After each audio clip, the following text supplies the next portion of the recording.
चमकौली नाम के एक छोटे से गांव में एक गरीब किसान चंदू रहता था। उसके 2 बच्चे थे, पिंकी और पप्पू। दोनों बहुत ज्यादा समझदार नहीं थे। चंदू उन दोनों से बहुत प्यार करता था।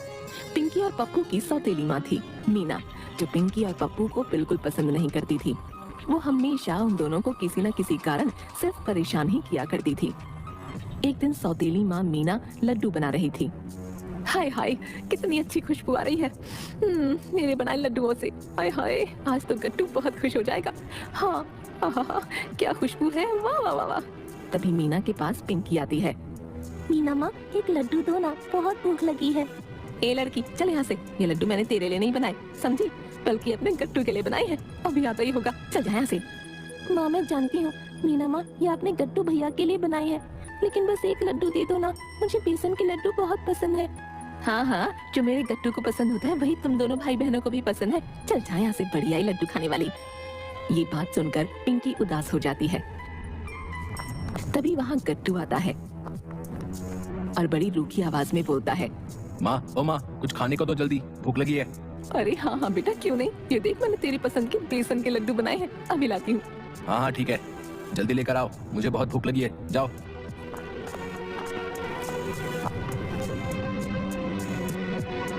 तभी मीना उसके लिए लड्डू लेकर आती है। तो लड्डू को खाने ही लगता है। कैसे लगे तुझे बेटा लड्डू, ठीक तो बने हैं ना? हाँ हाँ ठीक बने, जाओ और लड्डू लेकर आओ, बहुत भूख लगी है। हाँ हाँ बेटा, अभी लाती हूँ, तेरे लिए ही तो बनाए हैं। देखते ही देखते गट्टू बहुत सारे लड्डू खा लेता है। पिंकी वहाँ खड़ी उसे उदासी भरी नजरों से देख रही थी।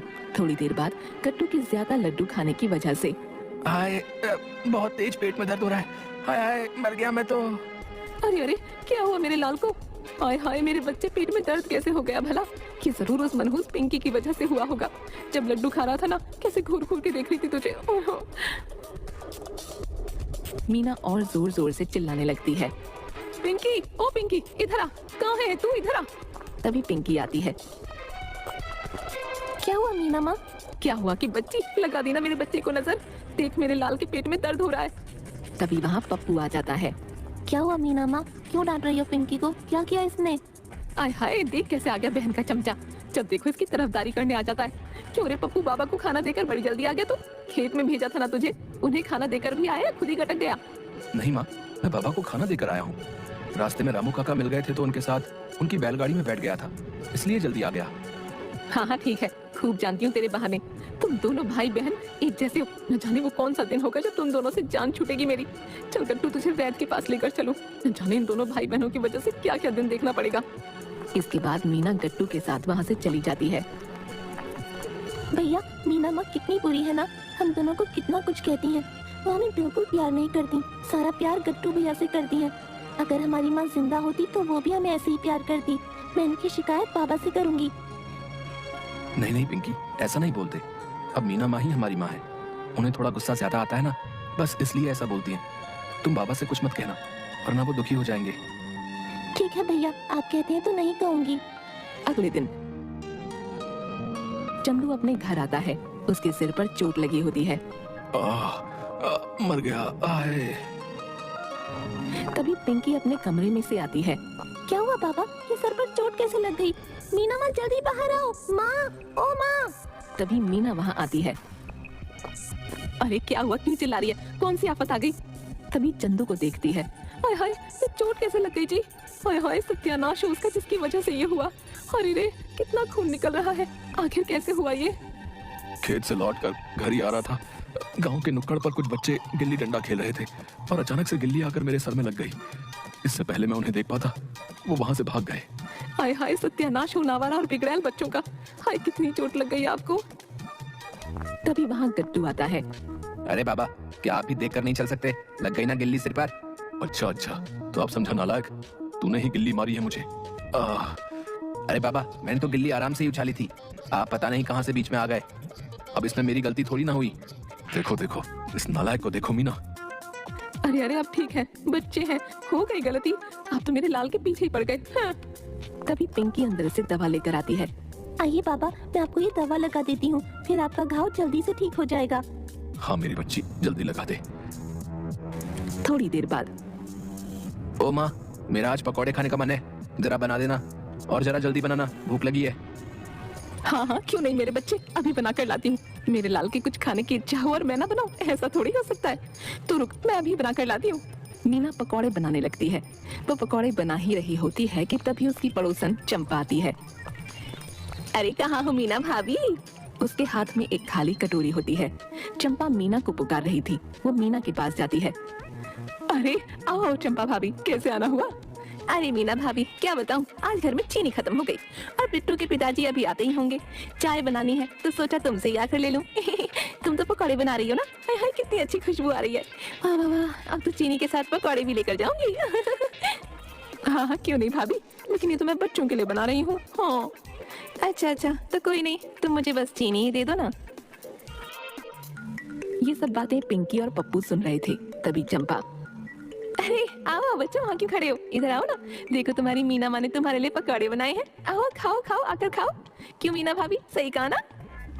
अरे हाँ सही तो बोल रही हो, इनके लिए तो बनाए पकौड़े। आओ पिंकी और पप्पू, आकर खाओ ना। तभी पिंकी और पप्पू आते हैं। एक दूसरे को बड़ी हैरानी से देखते हैं। अरे बेटा क्या देख रहे हो, खाओ ना। तभी पिंकी और पप्पू पकौड़े खाने लगते हैं और देखते ही देखते पकौड़े आधे हो जाते हैं।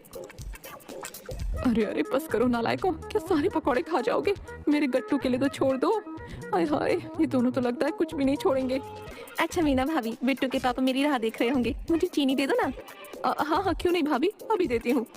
इसके बाद मीना उसे चीनी देती है। अच्छा ठीक है, अब मैं चलती हूँ।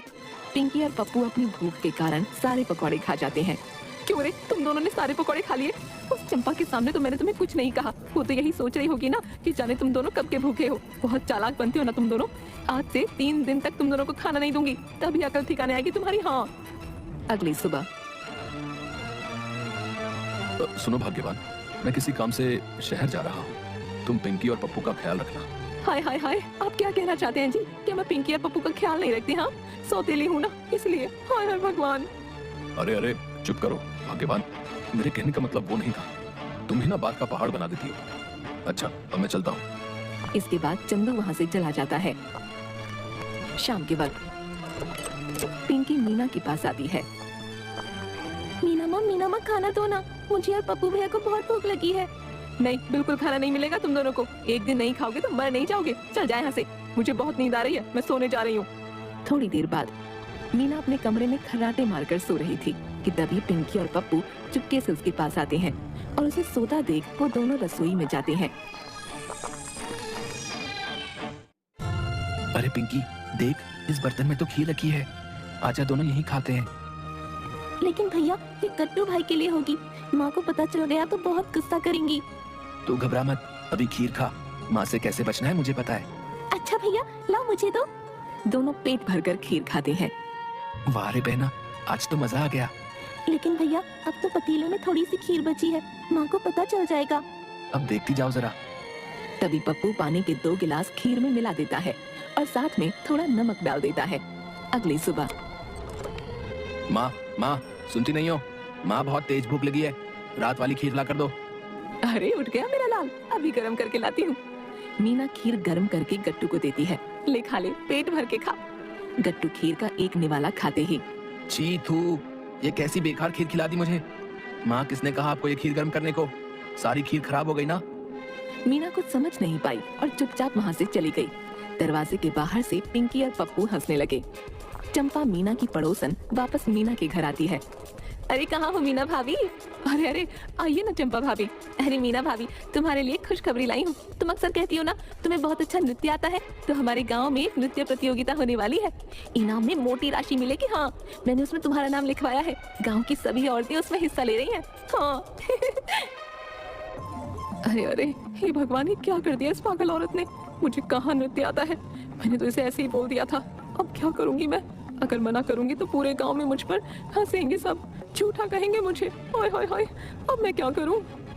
हाँ हाँ क्यों नहीं भाभी, मुझे तो नृत्य में महारत हासिल है, कोई भी मेरे सामने टिक नहीं पाएगी। हाँ तुम देखना, मैं ही जीतूंगी। हाँ हाँ क्यों नहीं मीना भाभी। अच्छा मैं चलती हूँ। जिसके बाद चंपा वहाँ से चली जाती है।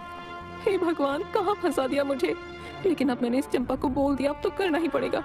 चलो थोड़ा सा नृत्य का रियाज कर लेती हूँ। हाँ आखिर मैं किसी से कम थोड़ी हूँ। और मीना उल जलूल नृत्य करने लगती है। देखते ही देखते अचानक उसका पैर मुड़ जाता है और वो जमीन पर गिर जाती है। हाय हाय मर गई, हाय मैं मर गई रे, मेरा पैर, हाय मेरा पैर। उसकी आवाज सुनकर गट्टू, पिंकी और पप्पू तीनों बाहर आते हैं अरे मीना माँ क्या हुआ आपको? और उसे जमीन से उठाते हैं। अरे अरे अरे, देख नहीं रहे, पैर मुड़ गया। हाय मेरा बेटा गट्टू, देख तो सही वहाँ क्यों खड़ा है। अरे देख तो रहा हूँ, इतना चिल्ला क्यों रही हो? छोटी सी तो चोट है। अच्छा मैं चलता हूँ, मुझे अपने दोस्तों के साथ खेलने जाना है। आइए माँ, आप यहाँ बैठिए। उसे चारपाई पर बिठाते हैं और दोनों उसके पैर में दवा लगाते हैं। अब कैसा लग रहा है मीना माँ? क्या अब भी आपको दर्द हो रहा है? हाँ बताओ ना माँ, क्या आप दर्द हो रहा है? मैं अभी वैद्य जी को बुला लाता हूँ। ये देख मीना का दिल पसीजने लगता है। अरे मैंने इन दोनों के साथ कितना गलत किया, इन्हें कभी अपना बच्चा नहीं माना, और आज जब मुझ पर मुसीबत आई तो मेरा खुद का बच्चा मुझे इस हालत में छोड़कर चला गया। हे भगवान, मुझे माफ कर देना, मेरे बच्चों मुझे माफ कर दो। मैंने तुम्हारे साथ हमेशा सौतेली माँ जैसा ही बर्ताव किया, कभी तुम्हें माँ का प्यार नहीं दिया, लेकिन तुम सच में हीरा हो मेरे बच्चों। मैं जानती हूँ मैं तुम्हारी माफी के काबिल नहीं, फिर भी हो सके तो मुझे माफ कर देना। नहीं नहीं माँ, आप माफी मत मांगिए। हमने आपको अपनी माँ पूरे दिल से माना है। हम ये जरूर जानते थे एक दिन आप जरूर हमें अपना लोगी। हमने कभी आपको सौतेली माँ नहीं माना। अब आप ही हमारी माँ हैं। हाँ माँ, भैया बिल्कुल सही कह रहे हैं, आप ही हमारी माँ हैं अब। अरे मेरे बच्चों में धन्य हो गई तुम जैसे बच्चे पाकर। और दोनों को मीना अपने गले से लगा लेती है।